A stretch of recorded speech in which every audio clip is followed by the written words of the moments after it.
Fad foods. Are they hype or are they helpful? She specifically mentions bone broth and collagen. This is a good question. I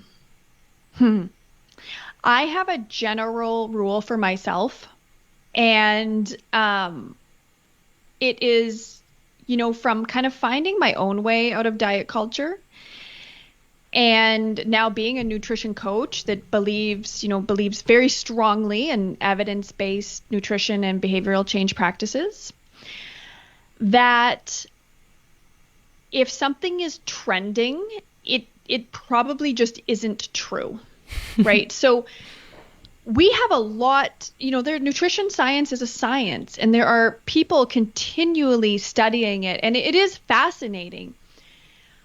But what we are going to discover in 2024 and onwards, I don't think we're going to discover anything groundbreaking. I really don't. Prove me wrong, science, please. We've just learned so much that, it's like now the things that they are discovering to help optimize health. I follow a researcher who's constantly sharing the research he's finding, and I'm like, oh, that's interesting, but it's not going to change my life a whole bunch. I might eat some more blueberries, right?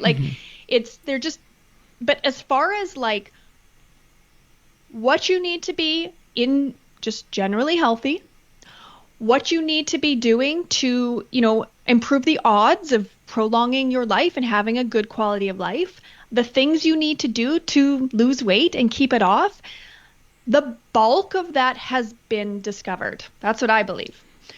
So when we have these miracle foods trending, it's does it have nutritional benefits? Sure. Mm-hmm. Does social media, the media, these different companies that actually produce these foods hype that up and overemphasize it and make it sound like it has a bigger impact on you than it already does? Absolutely. Because they want you to buy into their philosophy. They want you to buy X food from them. They're an influencer that's links in bio. And it's just collagen will not make or break your health, probably. We could do a whole podcast episode on collagen. I'm not going to get into that here, but will it make or break your health? Probably not. Could it have some benefits? Sure. Will bone broth make or break your health? Probably not. Could it have some benefits when you eat it? Sure. Guess what? Ice cream has benefits when you eat it. Ice cream is full of calcium and vitamin D. It will also have benefits, right? So it's all foods have some nutritional profile that anyone could argue that you could benefit from, right? I have a Fiber One bar almost every day. It's a granola bar full of sugar, has some chocolate on top. It has 7 grams of fiber in it, right? So it's almost like a fiber supplement for me. Does that have health benefits? Absolutely. Yeah. Yes. Yeah.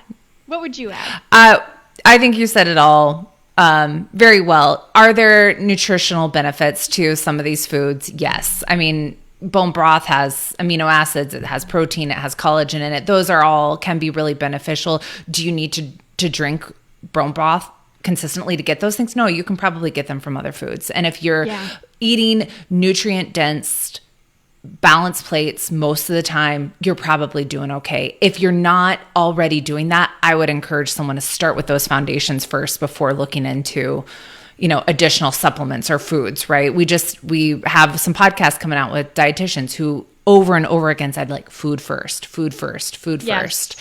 And supplements to cover the gaps. Yeah. I do want to say, I hope it doesn't sound like I have a fixed mindset towards nutrition. I love nutrition. I'm probably more nerdy about it than the average person, which is why I follow these different researchers and I listen to a lot of different nutrition podcasts. And, I'll make little tweaks to my nutrition now and then when I, read about the enormous benefits of blueberries, for example. So it's I'm not saying, I hope it didn't come off as I don't believe in it. I love nutrition. It's just that the majority of people, like, think about where they are, right? They're not even doing the basics. They're not getting enough fruits and vegetables in a day. And then we like throw bone broth at them. If you're not doing the basics, like, you're not going to see much benefit at all from some of these fad foods that, they rise and they fall. We have been running a nutrition coaching company for 8 years. That's a lifetime in the diet world. We have seen food trends come and go. We've seen diets rise and fall. We have, like, it's just, honestly, the misinformation in this industry it's exhausting. It's endless. There's like, we used to do more myth busting, but we couldn't even keep up with all the myths that needed busting. So now we do like a lot less of it. Like, we just keep on keeping on with our message. And like, zoom out. You see these trends coming and going, zoom out. How old are you? How many have you seen come and go? It's like fashion trends. It's like fashion. Like, at some point, at a certain age, you got to clue in to the commercialization and of all of this. Like, it's crazy. There's a hysteria, people terrified of foods, then obsessed with foods. Chia seeds have come and gone. Flaxseed has come and gone. Like, it's just, and not to say there's anything wrong with these foods, but every single one is touted in front of us as the next miracle food. Yeah. And it's like, what's a miracle? When people do the basics consistently, that's a freaking miracle. Yes. Yeah. Yeah. So, all that said, if you like bone broth, if you have collagen in your coffee or whatever, and it's working for you, you enjoy it, great. There's some nutritional benefit to it. Do you have to do those things? No. No. Do they have magical powers? No. In a lot of cases, they're a distraction. They're a distraction. And expensive. They're an easy button, to be honest. They can be an easy button. It feels good to buy this food and eat this food. And I can tell myself this is the work, when actually the work is getting more consistent with the basics of nutrition. Yeah. Yep. Good question.